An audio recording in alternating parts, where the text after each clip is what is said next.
ತಿಳ್ಕೊಳ್ಳೋಣ ಪ್ರಿಯರೇ. ಭೂಮಿ ಆಕಾಶವನ್ನು ದೇವರು ಉಂಟು ಮಾಡಿದ್ದಾರೆ. ಅದೇ ಪ್ರಕಾರ ಮಾನವರನ್ನು ಕೂಡ ಉಂಟು ಮಾಡಿದ್ದಾರೆ. ಮಾನವರನ್ನು ಯಾಕೆ ಉಂಟು ಮಾಡಿದ್ದಾರಂತ ಒಂದು ಸಾರಿ ಯೋಚನೆ ಮಾಡಬೇಕು. ಈ ಸಮಾಜದಲ್ಲಿ ಇರುವಂಥ ಮಾನವರೆಲ್ಲರೂ ಕೂಡ ಯಾಕೆ ಹುಟ್ಟಿದ್ದೀವಿ, ಈ ಲೋಕದಲ್ಲಿ ಯಾಕೆ ಜೀವಿಸಬೇಕು, ಯಾಕೆ ಈ ಲೋಕದಲ್ಲಿ ಪ್ರಯಾಸ ಪಡಬೇಕು, ಯಾಕೆ ಕಷ್ಟಪಡಬೇಕು ಎಂಬುವಂಥ ಕೋರಿಕೆ ಯಾರಿಗೂ ಇಲ್ಲ. ಆದರೆ ಈ ಜೀವಿತ ಕಾಲದಲ್ಲಿ ಸುಖವಾಗಿರಬೇಕು, ಆನಂದವಾಗಿರಬೇಕು ಎಂಬ ಆಲೋಚನೆಯಿಂದ ದೇವರು ಕೊಟ್ಟಿರುವಂಥ ದಿನಗಳನ್ನು, ಸಮಯವನ್ನು, ಕಾಲಗಳನ್ನು ವ್ಯರ್ಥವಾಗಿ ಕಳೆದುಕೊಳ್ತಾ ಇದ್ದಾರೆ ಪ್ರಿಯರೇ. ದೇವರು ಕೊಟ್ಟಿರುವಂಥ ಜೀವಿತ ಕಾಲವನ್ನು ವ್ಯರ್ಥವಾಗಿ ಕಳೆದುಕೊಂಡು ಕೊನೆಗೆ ಬೆಂಕಿಯ ಕೆರೆಗೆ ಹೋಗ್ತಾ ಇದ್ದಾರೆ. ಅದಕ್ಕೆ ಕ್ರಿಸ್ತ ಪೂರ್ವದಲ್ಲಿ ಒಂದು ಉತ್ತಮವಾದಂಥ ಮಾತು ದೇವರು ತನ್ನ ಭಕ್ತಾದಿಗಳ ಮುಖಾಂತರ ಮಾತನಾಡಿಸಿದ್ದಾನೆ. ಯೋಬನ ಗ್ರಂಥ 24ನೇ ಅಧ್ಯಾಯ, ಯೋಬನ ಗ್ರಂಥ 24ನೇ ಅಧ್ಯಾಯ 19ನೇ ವಚನವನ್ನು ಒಂದು ಸಾರಿ ನೋಡಿ ಪ್ರಿಯರೇ. ಬರಗಾಲವು ಬಿಸಿಲು ಹಿಮದ ನೀರನ್ನು ಹೀರುವ ಹಾಗೆ ಪಾತಾಳವು ಪಾಪಿಗಳನ್ನು ಎಳೆದುಕೊಳ್ಳುವುದು. ಎತ್ತ ಹೊಟ್ಟೆಯೇ ಅವರನ್ನು ಮರೆತು ಬಿಡುವುದು, ಹೂಳವು ಅವನ ಹೆಣವನ್ನು ರುಚಿಯಿಂದ ತಿನ್ನುವುದು. ಬರಗಾಲವು ಬಿಸಿಲು ಹಿಮದ ನೀರನ್ನು ಹೀರುವ ಹಾಗೆ ಪಾತಾಳವು ಪಾಪಿಗಳನ್ನು ಎಳೆದುಕೊಳ್ಳುವುದು, ಎತ್ತ ಹೊಟ್ಟೆಯು ಅವನನ್ನು ಮರೆತು ಬಿಡುವುದು, ಹೂಳವು ಅವನ ಹೆಣವನ್ನು ರುಚಿಯಿಂದ ತಿನ್ನುವುದು. ಭೂಮಿ ಮೇಲೆ ಹುಟ್ಟಿರುವಂಥ ಪ್ರತಿಯೊಬ್ಬ ಮಾನವರು ಈ ಲೋಕವನ್ನು ಮುಗಿಸ್ಕೊಂಡು ಹೋಗ್ತಾರೆ ಪ್ರಿಯರೇ. ಈ ಭೂಮಿಯ ಮೇಲೆ ಹುಟ್ಟಿರುವಂಥ ಪ್ರತಿಯೊಬ್ಬ ಮಾನವರು ತಮ್ಮ ಜೀವಿತ ಕಾಲವನ್ನು ಮುಗಿಸ್ಕೊಂಡು ಹೋಗ್ತಾರೆ. ಸತ್ತ ನಂತರ ಏನಾಗುತ್ತೋ ಇಲ್ಲಿ ಹೇಳಿದ್ದೇನೆ ಪ್ರಿಯರೇ. ಅಂದರೆ ಪ್ರಾಣ ಈ ದೇಹದಲ್ಲಿ ಇರುವಂಥ ಆತ್ಮ ಹೊರಗಡೆ ಹೋದ ನಂತರ ಏನಾಗುತ್ತೋ ದೇವರು ಹೇಳ್ಕೊಟ್ಟಿದ್ದಾನೆ ತನ್ನ ಭಕ್ತಾದಿಗಳ ಮುಖಾಂತರ. ಏನಾಗುತ್ತಂತ ಹೇಳಿದ್ದಾನೆ ಪ್ರಿಯರೇ? ಬರಗಾಲವು ಬಿಸಿಲು ಹಿಮದ ನೀರನ್ನು ಹೀರುವ ಹಾಗೆ ಪಾತಾಳವು ಪಾಪಿಗಳನ್ನು ಎಳೆದುಕೊಳ್ಳುವುದು, ಎತ್ತ ಹೊಟ್ಟೆಯೇ ಅವರನ್ನು ಮರೆತು ಬಿಡುವುದು, ಹೂಳವು ಹೆಣವನ್ನು ಅವನ ಹೆಣವನ್ನು ರುಚಿಯಿಂದ ತಿನ್ನುವುದು. ಹೂಳವು ನಾವು ಧರಿಸಿಕೊಂಡಿರುವಂಥ ಈ ಆಕಾರವು, ಈ ದೇಹವು ಯಾರು ಊಟ ಮಾಡುತ್ತಾರಂತೆ? ಹೂಳಗಳು ತಿಂತವಂತೆ ಪ್ರಿಯರೇ. ಒಳಗಡೆ ಇರುವಂಥ ಆತ್ಮ ಇದೆ ನೋಡಿ ಪ್ರಿಯರೇ. ದೇಹದಲ್ಲಿ ಇರುವಂಥ ಒಂದು ಆತ್ಮ ಇದೆ, ದೇಹದಲ್ಲಿ ಒಂದು ಆತ್ಮ ಇದೆ, ಶಕ್ತಿ ಇದೆ. ಆ ಶಕ್ತಿ ಸಾಕ್ಷಾತ್ ಪರಮಾತ್ಮದಿಂದ ಬಂದಿರುವಂಥ ಆ ಶಕ್ತಿ ಈ ದೇಹದಲ್ಲಿದೆ. ಈ ದೇಹದಲ್ಲಿ ಇದ್ದುದಗೋಸ್ಕರ ಊಟ ಮಾಡ್ತಾ ಇದ್ದೀವಿ, ಕೆಲಸ ಮಾಡ್ತಾ ಇದ್ದೀವಿ, ಎಲ್ಲ ಕಾರ್ಯಕ್ರಮಗಳನ್ನು ಮಾಡ್ತಾ ಇದ್ದೀವಿ. ಆದರೆ ಒಂದು ದಿನ ಈ ದೇಹವನ್ನು ಬಿಟ್ಕೊಂಡು ಹೋಗ್ತೀವಿ. ಬಿಟ್ಕೊಂಡು ಹೋದ ತಕ್ಷಣ ಏನ್ರಿ, ಈ ದೇಹವನ್ನು ಬಿಟ್ಟು ಹೋಗುತ್ತೆ ಪ್ರಿಯರೇ ಆತ್ಮ. ಈ ದೇಹವನ್ನು ಬಿಟ್ಟು ಹೋದ ತಕ್ಷಣ ಏನಾಗುತ್ತಂತ ನೋಡುವಾಗ ಹೂಳಗಳು ಹೆಣವನ್ನು ರುಚಿಯಿಂದ, ಅವನ ಹೆಣವನ್ನು, ಅವನು ಧರಿಸಿಕೊಂಡಿರುವಂಥ ದೇಹವನ್ನು ಹೆಣವಾಗಿ ಮಾರ್ಪಟ್ಟಿದ ನಂತರ ಹೂಳಗಳು ಬಂದು ಆ ಹೆಣವನ್ನು ತಿನ್ನುತ್ತವಂತೆ ಪ್ರಿಯರೇ. ಎತ್ತ ಹೊಟ್ಟೆ ಮರ್ತೋಗುತ್ತೆ, ಎತ್ತ ತಾಯಿ ಮರ್ತೋಗ್ತಾಳೆ, ಎತ್ತ ತಾಯಿ ಮರ್ತೋಗ್ತಾಳೆ, ಬಂಧು ಮಿತ್ರರು ಮರ್ತೋಗ್ತಾರೆ, ಎಲ್ಲರೂ ಮರ್ತು ಹೋಗ್ತಾರೆ. ದೇಹ ಮಣ್ಣು ಪಾಲು ಮಾಡ್ತಾರೆ. ಮಣ್ಣಲ್ಲಿ ಹೂಳಗಳು ಬಂದು ರುಚಿಯಿಂದ ತಿನ್ನುತ್ತವೆ ಅಂತೆ ಪ್ರಿಯರೇ. ರುಚಿಯಿಂದ ತಿನ್ನುತ್ತವೆ ಅಂದರೆ ಆತ್ಮ ಎಲ್ಲಿಗೆ ಹೋಗಿದೆ ಅಂತ ಗೊತ್ತಾಗಿದೆ. ಆತ್ಮ ಪಾತಾಳಕ್ಕೆ ಹೋಗುತ್ತೆ ಅಂತೆ ಪ್ರಿಯರೇ. ಆತ್ಮ ಪಾತಾಳದಲ್ಲಿ ಎಷ್ಟು ಕಾಲ ಬೇಕು? ಆತ್ಮ ಪಾತಾಳಕ್ಕೆ ಹೋಗಬೇಕಾದ್ರೆ ಸಮಯ ಎಷ್ಟು ಬೇಕು? ಸಮಯ, ಕಾಲಗಳು ಎಷ್ಟು ಕಾಲ ಬೇಕಂತ ನೋಡುವಾಗ ಅದೇ ಯೋಬನ ಗ್ರಂಥ 21ನೇ ಅಧ್ಯಾಯ 13ನೇ ವಚನದಲ್ಲಿ ಒಂದು ಮಾತು ಬರೆಯಲ್ಪಟ್ಟಿದೆ. ಹೀಗೆ ತಮ್ಮ ದಿನಗಳನ್ನು ಸುಖವಾಗಿ ಕಳೆಯುವರು, ಕ್ಷಣ ಮಾತ್ರದಲ್ಲಿ ಅನಾಯಾಸವಾಗಿ ಸತ್ತೋದ ನಂತರ ಒಂದು ಕ್ಷಣದಲ್ಲಿ, ಒಂದೇ ಒಂದು ಕ್ಷಣದಲ್ಲಿ ಪಾತಾಳ ಲೋಕಕ್ಕೆ ಹೋಗ್ತಾರೆ ಅಂತ ಬರೆಯಲ್ಪಟ್ಟಿದೆ ಪ್ರಿಯರೇ. ಒಂದೇ ಒಂದು ಕ್ಷಣದಲ್ಲಿ ಪಾತಾಳಕ್ಕೆ, ಅಂದರೆ ಈ ಲೋಕದಿಂದ ಬಿಟ್ಟು ಇನ್ನೊಂದು ಲೋಕಕ್ಕೆ ಹೋಗ್ತೀವಿ, ಅದೇ ಪಾತಾಳ ಲೋಕಕ್ಕೆ. ನೀತಿವಂತರಾಗಿರ್ಬೋದು, ಅನೀತಿವಂತರಾಗಿರ್ಬೋದು. ನೀತಿವಂತರಾದರೆ ಪರದೇಶಿ ಎನ್ನುವಂಥ ವಿಶ್ರಾಂತಿ ತಗೊಳ್ಳುವಂಥ ಒಂದು ಪ್ರದೇಶ ಇದೆ ಪಾತಾಳ ಲೋಕದಲ್ಲಿ. ಪಾತಾಳ ಲೋಕದಲ್ಲಿ ಪರದೇಶಿ ಎನ್ನುವಂಥದ್ದು ಒಂದು ಪ್ರದೇಶ ಇದೆ ಪ್ರಿಯರೇ. ಪರದೇಶಿಯಲ್ಲಿ ನೀತಿವಂತರು ಇರ್ತಾರೆ, ಅನೀತಿವಂತರು, ದುಷ್ಟರು, ಭ್ರಷ್ಟರು, ದೇವರಿಗೆ ವಿರುದ್ಧವಾಗಿ ನಡ್ಕೊಂಡವರು, ದೇವರನ್ನು ದೂರ ಮಾಡಿಕೊಂಡವರು, ದೇವರು ಇಲ್ಲ ಅಂತ ಹೇಳ್ಕೊಂಡವರು ಎಲ್ಲರೂ ಕೂಡ ಎಲ್ಲಿ ಹೋಗ್ತಾರಂದರೆ ಬೆಂಕಿಯ ಕೆರೆಯಲ್ಲಿ, ಪಾತಾಳದಲ್ಲಿ ಬೆಂಕಿಯ ಕೆರೆಗೆ ಹೋಗ್ತಾರಂತೆ ಪ್ರಿಯರೇ. ನೀತಿವಂತರು ಸತ್ತು ಹೋಗ್ತಾರೆ, ಅನೀತಿವಂತರು ಸತ್ತು ಹೋಗ್ತಾರೆ. ನೀತಿವಂತರು ಸತ್ತೋದ ನಂತರ ಏನ್ರಿ ಕ್ಷಣ ಮಾತ್ರದಲ್ಲಿ ಪಾತಾಳ ಲೋಕದಲ್ಲಿ ಪರದೇಶಿಗೆ ಹೋಗ್ತಾರೆ ನೀತಿವಂತರು. ಅದೇ ಪ್ರಕಾರ ಅನೀತಿವಂತರು, ಭ್ರಷ್ಟರು ಇವರು ಎಲ್ಲಿ ಹೋಗ್ತಾರೆ ಅಂದರೆ ಅವರು ಕೂಡ ಪಾತಾಳ ಲೋಕಕ್ಕೆ ಹೋಗ್ತಾರೆ, ಅಲ್ಲಿ ಬೆಂಕಿಯ ಕೆರೆ ಹೋಗ್ತಾರೆ. ಒಂದು ಪರದೇಶಿ ಅನ್ನುವಂಥದ್ದು ವಿಶ್ರಾಂತಿ ತೆಗೆದುಕೊಳ್ಳುವಂಥ ಒಂದು ಪ್ರದೇಶ ಇದೆ ಪ್ರಿಯರೇ. ಅದೇ ಪ್ರಕಾರ ಬೆಂಕಿಯ ಕೆರೆ ಇದೆ ಪ್ರಿಯರೇ. ಆ ಬೆಂಕಿಯ ಕೆರೆ ಪರದೇಶಿಯ ಮಧ್ಯದಲ್ಲಿ ದೊಡ್ಡದು ಒಂದು ಗೊಂಡೋರ ಸ್ಥಾಪಿಸಲ್ಪಟ್ಟಿದೆ ಎನ್ನುವಂಥ ಮಾತು ಬೆಳಗ್ಗೆ ನಾವು ನೋಡಿದ್ದೀವಿ ಪ್ರಿಯರೇ. ಏನ್ರಿ ಬೆಳಿಗ್ಗೆ ಒಂದು ಮಾತನ್ನು ನೋಡಿದ್ವಿ ಬೈಬಲ್ ಗ್ರಂಥದಲ್ಲಿ. ಏನದು? ನೀತಿವಂತರಿಗೂ ಅನೀತಿವಂತರಿಗೂ ಒಂದು ಸ್ಥಳವನ್ನು ಏರ್ಪಾటు ಮಾಡಿದ್ದಾನೆ ದೇವರು. ನೀತಿವಂತರು ಎಲ್ಲಿದ್ದಾರಂತೂ ನೋಡುವಾಗ ಪಾತಾಳ ಲೋಕದಲ್ಲಿ ಪರದೈಸಿ ಎನ್ನುವಂಥ ಒಂದು ಸ್ಥಳ ಇದೆ. ಆ ಪರದೈಸಿಯಲ್ಲಿ ನೀತಿವಂತರಿದ್ದಾರೆ, ಅನೀತಿವಂತರು ಬೆಂಕಿಯ ಕೆರೆಯಲ್ಲಿದ್ದಾರೆ. ಅದೇ ಐಶ್ವರ್ಯವಂತನು ಲಾಜರನು ಅಬ್ರಹಾಮನನ್ನು ಕುರಿತು ಲೋಕನ ಬರೆದ ಸುವಾರ್ತೆಯಲ್ಲಿ ನಾವು ನೋಡ್ತಾ ಇದ್ದೀವಲ್ವ. ಅಬ್ರಹಾಮನು, ಲಾಜರನು, ಐಶ್ವರ್ಯವಂತನ ಚರಿತ್ರೆಯನ್ನು ನಾನು ನೋಡುವಾಗ ಐಶ್ವರ್ಯವಂತನು ಬೆಂಕಿಯ ಕೆರೆಯಲ್ಲಿ ಬಿದ್ದುಕೊಂಡು ಅಲ್ಲಿ ಯಾತನೆ ಪಡ್ತಾ ಇದ್ದಾನೆ. ಬೆಂಕಿಯ ಕೆರೆಯಲ್ಲಿ ತಂದೆಯಾದ ಅಬ್ರಹಾಮನೇ, ನಾನು ಬೆಂಕಿಯ ಕೆರೆಯಲ್ಲಿ ಯಾತನೆ ಪಡ್ತಾ ಇದ್ದೀನಿ, ನನ್ನನ್ನು ಕಾಪಾಡೋದಕ್ಕೆ, ನನ್ನ ನಾಲಿಗೆಯನ್ನು ತಣ್ಣಗೆ ಮಾಡಲಿಕ್ಕೆ ಲಾಜರನನ್ನು ಕಳಿಸಿಕೊಡು, ತನ್ನ ತುದಿ ಬೆರಳಿನಿಂದ ನೀರನ್ನು ಅದ್ದಿ ಲಾಜರನನ್ನು ಕಳಿಸಿಕೊಡು ಅಂತಂದು ಅಬ್ರಹಾಮನಿಗೆ ಐಶ್ವರ್ಯವಂತನು ಬೇಡ್ಕೊಳ್ತಾ ಇದ್ದಾನೆ.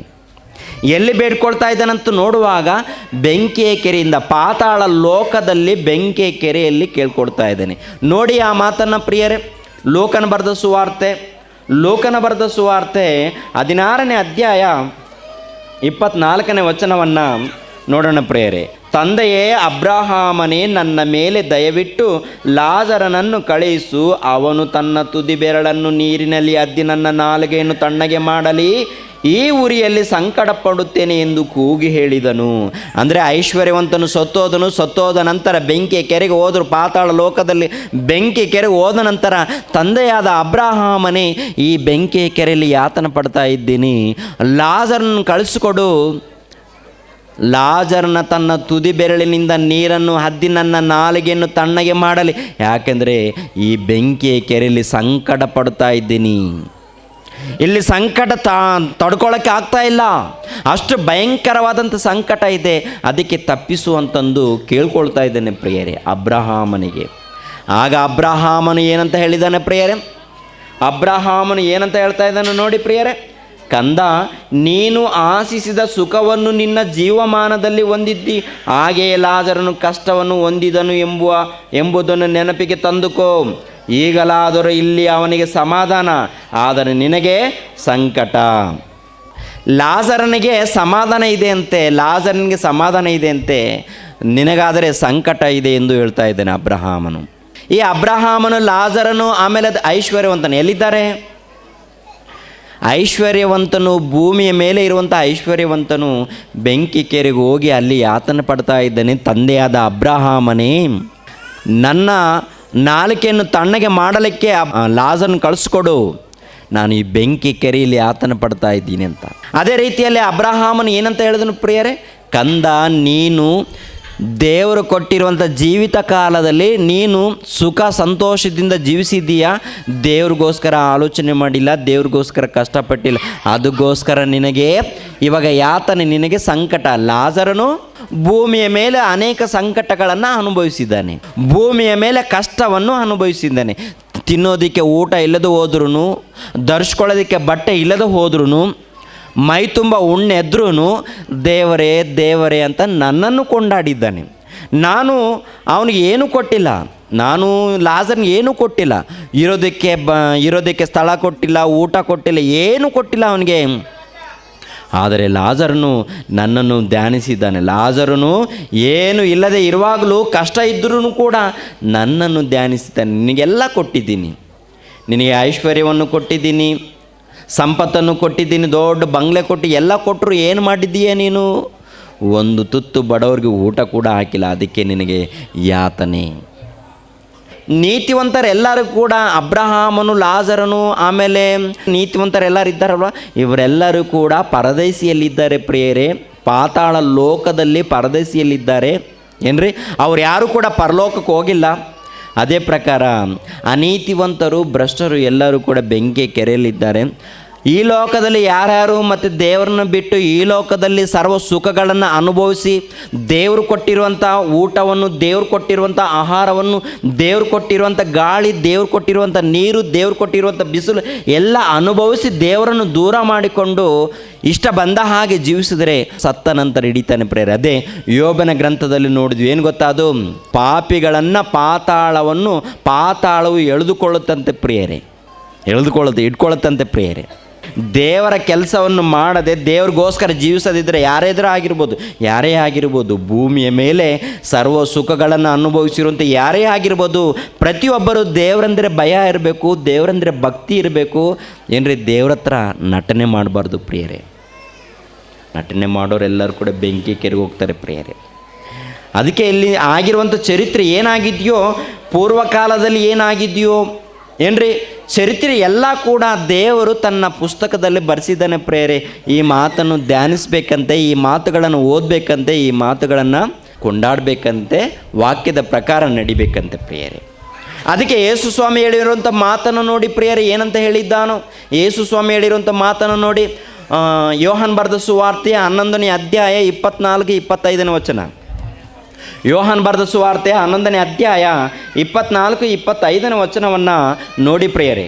ಸತ್ತವರಿಗೆ ಕಡೇ ದಿನದಲ್ಲಿ ಪುನರುತ್ಥಾನವಾಗುವಾಗ ಅವನು ಎದ್ದು ಬರುವನೆಂದು ನಾನು ಬಲ್ಲೆನು ಅಂದಳು. ಯೇಸು ಆಕೆಗೆ, ನಾನೇ ಪುನರುತ್ಥಾನವು ನಾನೇ ಜೀವವೂ ಆಗಿದ್ದೇನೆ. ನನ್ನನ್ನು ನಂಬುವವನು ಸತ್ತರೂ ಬದುಕುವನು, ನನ್ನನ್ನು ನಂಬುವವನು ಸತ್ತರೂ ಬದುಕುವನು, ಮತ್ತು ಬದುಕುತ್ತಾ ನನ್ನನ್ನು ನಂಬುವ ಪ್ರತಿಯೊಬ್ಬನು ಎಂದಿಗೂ ಸಾಯುವುದಿಲ್ಲ. ಇದನ್ನು ನೀನು ನಂಬುತ್ತೀಯಾ? ನನ್ನನ್ನು ನಂಬುವವನು ನನ್ನ ಮಾತನ್ನು ಕೇಳಿ ನನ್ನ ಮಾತುಗಳನ್ನು ಪಾಲಿಸುವವನು, ನನ್ನ ಮಾತನ್ನು ಕೇಳಿ ನನ್ನ ಮಾತುಗಳನ್ನು ಪಾಲಿಸುವವನು ಏನಾಗ್ತಾನಂತೆ? ಸತ್ತರೂ ಬದುಕುವನು, ಮತ್ತು ಬದುಕುತ್ತಾ ನನ್ನನ್ನು ನಂಬುವ ಪ್ರತಿಯೊಬ್ಬನು ಎಂದಿಗೂ ಸಾಯುವುದಿಲ್ಲ. ಅಂದರೆ ಭೂಮಿ ಮೇಲೆ ದೇವರು ಕೊಟ್ಟಿರುವಂಥ ಜೀವಿತ ಕಾಲವನ್ನು ಮುಗಿದೋದ ನಂತರ ಮತ್ತೆ ನಾನು ಅವನಿಗೆ ಬದುಕು ಕೊಡ್ತೀನಿ ಅಂತಂದರೆ ಭೂಮಿ ಮೇಲೆ ಅಲ್ಲ ಪ್ರಿಯರೇ, ಭೂಮಿ ಮೇಲೆ ಅಲ್ಲ ಪ್ರಿಯರೇ, ಬೆಂಕಿಯ ಕೆರೆಗೆ ತಪ್ಪಿಸಿ ಸ್ವರ್ಗವನ್ನು, ಆ ಪರಮಾತ್ಮನು ಇರುವಂಥ, ಆ ದೇವರು ಇರುವಂಥ, ಆ ಪರಮಾತ್ಮನಿರುವಂಥ ಸ್ವರ್ಗಕ್ಕೆ ಹೋಗ್ತೀವಿ ಪ್ರಿಯರೇ. ದೇಹದಿಂದ ಅಂದರೆ ಆತ್ಮ ದೇಹ ಎರಡು ಸೇರಿ ಸ್ವರ್ಗಕ್ಕೆ ಹೋಗ್ತೀವಿ ಅಂತ ಹೇಳಿದ್ದೇನೆ ಪ್ರಿಯರೇ. ಅದೇ ಹೇಳ್ತಾ ಇದ್ದೇನೆ, ಪುನರುತ್ಥಾನ ಅಂದರೆ ಸತ್ತ ನಂತರ ಪುನರುತ್ಥಾನ, ಸತ್ತ ನಂತರ ಮತ್ತೆ ಎದ್ದು ಬರುವಂಥದ್ದು ಪುನರುತ್ಥಾನ ಅಂತಾರೆ ಪ್ರೇಯರ್. ಪುನರುತ್ಥಾನ ಅಂದರೆ ಸತ್ತ ನಂತರ ಮತ್ತೆ ಎದ್ದು ಬರುವಂಥದ್ದು. ಇವತ್ತು ಈಸ್ಟರ್ ಹಬ್ಬ ಅಂದರೆ ಯೇಸು ಕ್ರಿಸ್ತನು ಮೃತ್ಯುಂಜಯನಾಗಿ ಎದ್ದು ಬಂದಿದ್ದಾನಂತಂದು ನಾವೆಲ್ಲರೂ ಕೂಡ ಹಬ್ಬವಾಗಿ ಆಚರಣೆ ಮಾಡ್ತಾ ಇದ್ದೀವಲ್ವ. ಪ್ರಪಂಚ ದೇಶದಲ್ಲಿರುವಂಥ ಕ್ರೈಸ್ತರೆಲ್ಲರೂ ಕೂಡ ಯೇಸು ಕ್ರಿಸ್ತನು ಎದ್ದು ಬಂದಿದ್ದಾನೆ ಎಂದು ಪ್ರಪಂಚ ದೇಶದಲ್ಲಿ ಕ್ರೈಸ್ತರೆಲ್ಲರೂ ಕೂಡ ಆಚರಣೆ ಮಾಡ್ತಾ ಇದ್ದಾರೆ. ಮೃತ್ಯುಂಜಯನಾಗಿದ್ದಾನೆ, ಮರಣವನ್ನು ಗೆದ್ದಿದ್ದಾನೆ, 3ನೇ ದಿನದಲ್ಲಿ ಎದ್ದಿದ್ದಾನಂತಂದು ಪ್ರಪಂಚ ದೇಶದಲ್ಲಿರುವಂಥ ಕ್ರೈಸ್ತರೆಲ್ಲರೂ ಕೂಡ ಆಚರಣೆ ಮಾಡ್ತಾ ಇದ್ದಾರೆ. ಆದರೆ ಯಾಕೆ ಎದ್ದಿದ್ದಾನೋ, ಎದ್ದೊಳೋದಕ್ಕೆ ಕಾರಣ ಏನು ಎನ್ನುವಂಥ ಸಂಗತಿ ತಿಳಿಸ್ಕೊಡ್ತಾ ಇದ್ದೀನಿ, ಚೆನ್ನಾಗಿ ಮನಸ್ಸಿಟ್ಟು ಕೇಳಿ ಪ್ರಿಯರೇ. ಯೇಸು ಕ್ರಿಸ್ತನು ಮೃತ್ಯುಂಜಯನಾಗಿದ್ದರಿಂದ ಇವತ್ತು ಯೇಸು ಕ್ರಿಸ್ತನಿಗೆ ಶಕಪುರುಷನು, ಯುಗಪುರುಷನು, ಸರ್ವಲೋಕ ರಕ್ಷಕನು, ಮೋಕ್ಷ ಪ್ರದಾತನು ಎನ್ನುವಂಥ ಹೆಸರು ಆತನಿಗೆ ಪ್ರಪಂಚ ಮೇಧಾವಿಗಳ ಮುಖಾಂತರ ಬಂದಿದೆ ಪ್ರಿಯರೇ. ಪ್ರಪಂಚದಲ್ಲಿ ಮೇಧಾವಿಗಳು ದೊಡ್ಡವರ ಮುಖಾಂತರ ಒಳ್ಳೆಯ ಹೆಸರು. ಏನು ಗೊತ್ತಾ? ಯೇಸು ಕ್ರಿಸ್ತನು ಶಕಪುರುಷನು, ಯೇಸು ಕ್ರಿಸ್ತನು ಯುಗಪುರುಷನು. ಇವತ್ತು ದಿನಗಳಾಗಿರ್ಬೋದು, ಮಾಸಗಳಾಗಿರ್ಬೋದು, ತಾರೀಕುಗಳಾಗಿರ್ಬೋದು ಲೆಕ್ಕ ಮಾಡ್ತಾ ಇದ್ದಾರಂತಂದರೆ ಯೇಸು ಕ್ರಿಸ್ತನು ಹುಟ್ಟಿ ಆಮೇಲೆ ಮರಣಿಸಿ ಆಮೇಲೆ ತಿರುಗಿ ಎದ್ದಿದ್ದರಿಂದ ಆತನಿಗೆ ಶಕಪುರುಷನು, ಯುಗಪುರುಷನು ಅಂತ ಹೇಳಿ ಆತನ ಮುಖಾಂತರನೇ ದಿನಗಳನ್ನು, ತಾರೀಕುಗಳನ್ನು ಲೆಕ್ಕ ಮಾಡ್ತಾ ಇದ್ದಾರೆ ಪ್ರೇರೆ. ಇವತ್ತು ಪ್ರಪಂಚ ದೇಶದಲ್ಲಿ ಯಾರೇ ಆಗಿರ್ಬೋದು ಪ್ರಿಯರೇ, ದಿನಾಂಕಗಳನ್ನು ಬರಿತಾ ಇದ್ದಾರೆ ನೋಡ್ರಿ ಪ್ರಿಯರೇ. ದಿನಾಂಕಗಳು 2017 ವರ್ಷ ಆಗಿದೆ ಅಂತ ಪೆನ್ ಹಿಡಿದುಕೊಂಡು ಪ್ರಪಂಚ ದೇಶದಲ್ಲಿ ದೊಡ್ಡವರಾಗಿರ್ಬೋದು, ಚಿಕ್ಕವರಾಗಿರ್ಬೋದು, ಗಣ್ಯರು ಆಗಿರ್ಬೋದು, ಸಾಮಾನ್ಯರಾಗಿರ್ಬೋದು, ವಿಜ್ಞಾನಿಗಳು ಆಗಿರ್ಬೋದು, ಪ್ರತಿಯೊಬ್ಬರು ಪೆನ್ ಹಿಡಿದುಕೊಂಡು ದಿನಾಂಕಗಳನ್ನು, ತಾರೀಖುಗಳನ್ನು ಬರಿತಾ ಇದ್ದಾರೆ. ಅಂದರೆ ಯಾರ ಮುಖಾಂತರ ಗೊತ್ತಾ ಪ್ರಿಯರೇ? ಯೇಸು ಕ್ರಿಸ್ತನು ಹುಟ್ಟಿ 2017 ವರ್ಷ ಆಗಿದೆ ಎಂದು ಆತನ ಮುಖಾಂತರನೇ ಇಷ್ಟು ದಿನಗಳು ಆಗಿದೆ ಎಂದು ಕ್ರಿಸ್ತ ಶಕ ಕ್ರಿಸ್ತ ಪೂರ್ವ ಎಂದು ಬರೀತಾ ಇದ್ದಾರೆ ಪ್ರಿಯರೇ. ಯಾಕೆ? ಆತನು ಮರಣಿಸಿ 3ನೇ ದಿನದಲ್ಲಿ ಮೃತ್ಯುಂಜಯನಾಗಿ ಎದ್ದು ಬಂದಿದ್ದಾನೆ. ಶಕ ಪುರುಷನು ಆತನು, ಯುಗ ಪುರುಷನು ಆತನಂತ ಪ್ರಪಂಚ ದೇಶದಲ್ಲಿರುವವರು ಒಪ್ಪಿಕೊಂಡಿದ್ದಾರೆ ಪ್ರಿಯರೇ. ಕತೆ ಅಲ್ಲ ಪ್ರಿಯರೇ, ಒಪ್ಪಿಕೊಂಡಿದ್ದಾರೆ. ಯಾಕೆ? ಆತನು ಮಾತನಾಡಿರುವಂಥ ಮಾತುಗಳಾಗಿರ್ಬೋದು, ಆತನ ಬೋಧನೆಯಾಗಿರ್ಬೋದು, ಉತ್ತಮವಾದಂಥ ದೈವ ಸಂದೇಶ ಆಗಿರ್ಬೋದು, ಪ್ರತಿಯೊಂದು ವಿಷಯದಲ್ಲಿ ದೇವರ ಜ್ಞಾನವನ್ನು ಬೋಧಿಸಿದ್ದಾರೆ. ಆತ್ಮಕ್ಕೆ ಸಂಬಂಧಪಟ್ಟಿರುವಂಥ ದೈವ ಸಂದೇಶವನ್ನು ಅವರು ಹೇಳಿದ್ದಾರೆ ಪ್ರಿಯರೇ. ಆತ್ಮಕ್ಕೆ ಸಂಬಂಧಪಟ್ಟಿರುವಂಥ ದೈವ ಸಂದೇಶವನ್ನು, ಒಳ್ಳೆ ಜ್ಞಾನವನ್ನು ಹೇಳ್ಕೊಟ್ಟಿದ್ದಾರೆ. ಇನ್ನೊಂದು ಮಾತು ಹೇಳಿ ಏನಂತ ಹೇಳಿದ್ದಾರೆ ಗೊತ್ತಾ? ನಾನೇ ಜೀವವು, ನಾನೇ ಪುನರುತ್ಥಾನವು, ನನ್ನನ್ನು ನಂಬುವ ಪ್ರತಿಯೊಬ್ಬನು ಎಂದಿಗೂ ಸಾಯುವುದಿಲ್ಲ, ಒಂದು ವೇಳೆ ಸತ್ತ ನಂತರ ಮತ್ತೆ ಅವನಿಗೆ ನಾನು ಜೀವ ಕೊಡ್ತೀನಿ, ಪುನರುತ್ಥಾನವಾಗಿ ಎಬ್ಬಿಸ್ತೀನಿ ನಾನು ಅಂತ ಹೇಳಿದ್ದಾನೆ ಪ್ರಿಯರೇ. ಈ ಮಾತನ್ನು ನೀವು ನಂಬ್ತೀರಾ? ಸತ್ತ ನಂತರ ಮತ್ತೊಂದು ಲೋಕ ಇದೆ, ಸತ್ತ ನಂತರ ಮತ್ತೊಂದು ಜೀವಿತ ಇದೆ ಅಂತ ಹೇಳಿದ್ದಾನೆ. ಇನ್ನೊಂದು ಜೀವಿತ ಇದೆ ಅಂತ ಹೇಳಿದ್ದಾನೆ ಪ್ರೇರೆ. ಅದಕ್ಕೆ ಈ ಪ್ರಕೃತಿಯಲ್ಲಿ ಅನೇಕ ಆಧಾರಗಳನ್ನು ತೋರಿಸಿದ್ದಾನೆ. ಒಂದು ಎಕ್ಸಾಂಪಲ್, ನಾನೇ 3 ದಿನದಲ್ಲಿ ಎದ್ದು ಬಂದಿದ್ದೀನಂತ ಸಾಕ್ಷಿ ತೋರಿಸಿದ್ದಾನೆ ಪ್ರಿಯರೇ. ನಾನು ಸತ್ತ ನಂತರ ಯಾವ ರೀತಿ ಮಹಿಮಾ ಶರೀರವನ್ನು ಧರಿಸಿಕೊಂಡು ಬಂದಿದ್ದೀನೋ ಅದೇ ಪ್ರಕಾರ ನನ್ನನ್ನು ನಂಬುವ ಪ್ರತಿಯೊಬ್ಬರು ಬೆಂಕಿಯ ಕೆರೆಗೆ ಹೋಗದಂತೆ ನಾನು ಸ್ವರ್ಗಕ್ಕೆ ಕರ್ಕೊಂಡು ಹೋಗ್ತೀನಿ, ಪರಲೋಕವನ್ನು ಕೊಡ್ತೀನಿ, ನಿತ್ಯ ಜೀವವನ್ನು ಕೊಡ್ತೀನಿ, ಅದು ದೇಹದೊಂದಿಗೆ ಸ್ವರ್ಗಕ್ಕೆ ಸೇರಿಸ್ತೀನಿ ಅಂತ ಹೇಳಿದ್ದ ಮಾತು ಪ್ರೇರೆ. ಪುನರುತ್ಥಾನವನ್ನು ಹೇಳ್ತಾ ಇದ್ದಾನೆ. ಪುನರುತ್ಥಾನವನ್ನು ಕುರಿತು ಮಾನವರಿಗೆ ಪುನರುತ್ಥಾನ ಇದೆ ಎಂದು ಹೇಳ್ತಾ ಇದ್ದಾನೆ ಪ್ರಿಯರೇ. ನನಗೆ ಮಾತ್ರ ಅಲ್ಲ, ನಿಮಗೂ ಕೂಡ ಪುನರುತ್ಥಾನ ಇದೆ ಅಂತ ಹೇಳ್ತಾ ಇದ್ದಾನೆ. ಮತ್ತೊಂದು ಸಾರಿ ಆ ಮಾತನ್ನು ನೋಡಿ ಪ್ರಿಯರೇ, ಮತ್ತೊಂದು